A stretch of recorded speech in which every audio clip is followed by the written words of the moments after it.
Hello student, स्वागत है आपका आपके चैनल द फाइट एग्जाम में। कोई भी एग्जाम को फाइट करने के लिए हमारे चैनल को जरूर सब्सक्राइब कीजिए।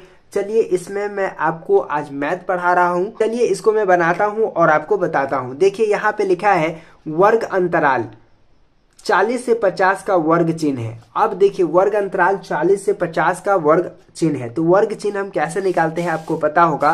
तो चलिए मैं वर्ग चिन्ह निकाल के आपको बताता हूं। देखिए यहाँ पे 40 है और यहाँ पे 50 है, तो दोनों को क्या कर दीजिएगा, जोड़ दीजिएगा। दोनों को क्या कर दीजिएगा, जोड़ दीजिएगा। 40 है और 50 से जुड़ जाएगा, कितना हो जाएगा, 90 हो जाएगा। और जब ये दोनों जुड़ जाता है उसके बाद 2 से इसको क्या करते हैं, डिवाइड कर देते हैं, यानी कि भाग कर देते हैं। देखिए यहाँ पे 2 से करेंगे तो ये क्या हो जाएगा, 45। ठीक है, तो 45 दूना क्या हो जाएगा, 90, यानी कि 45 इसका राइट आंसर होगा। ठीक है, तो 45 इसका राइट आंसर होगा। ठीक है, प्रश्न है प्रथम 5 प्राकृतिक संख्या का माध्य। तो 5 प्राकृतिक संख्या का माध्य कैसे बनेगा ये मैं आपको बताता हूं। देखिए यहाँ पे 2 दिया है, यहाँ पे 3 दिया है, यहाँ पे 4 दिया है, यहाँ पे 5 दिया है। तो मैं कैसे बनाता हूं उसको आप ध्यान से देखिएगा, आपको बनाने आ जाएगा। बड़े ही आसानी तरीका से आप बना पाएंगे।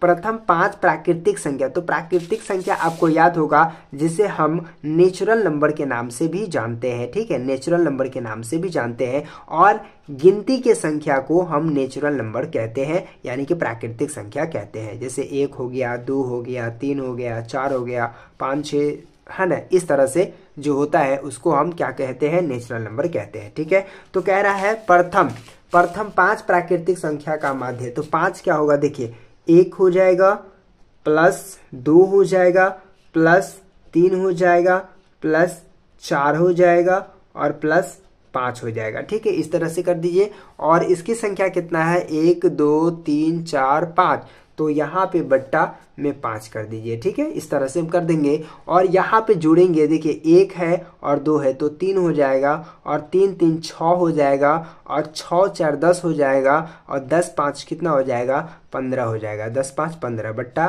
5। ठीक है, 15 बट्टा 5। अब यहाँ पे 5 एकम 5, 5 तिया 15, 5 एकम 5, 5 तिया 15, तो यानी कि 3 इसका राइट आंसर हो जाएगा। तो 3 इसमें दिया गया है, तो 3 इसका राइट आंसर हो गया। ठीक है, अगला प्रश्न है प्रथम 5 पूर्ण संख्याओं का माध्य। चलिए प्रथम 5 पूर्ण संख्याओं का माध्य क्या होगा।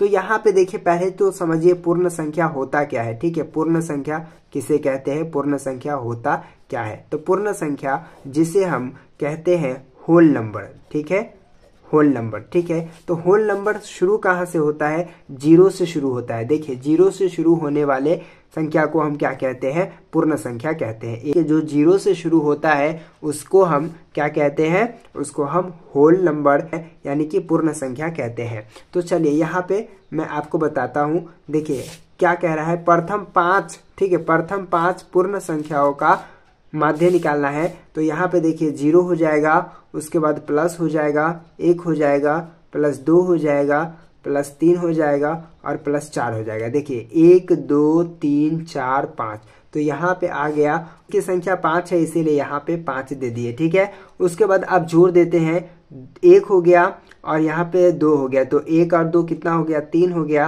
और 3 3 6 हो गया, और 6 4 कितना हो गया, 10 हो गया। तो यहाँ पे हो जाएगा 10 बट्टा 5, 10 बट्टा 5, तो 5 एकम 5, 5 दूना 10। ठीक है, तो इसका राइट आंसर जो हो जाएगा वो 2 हो जाएगा।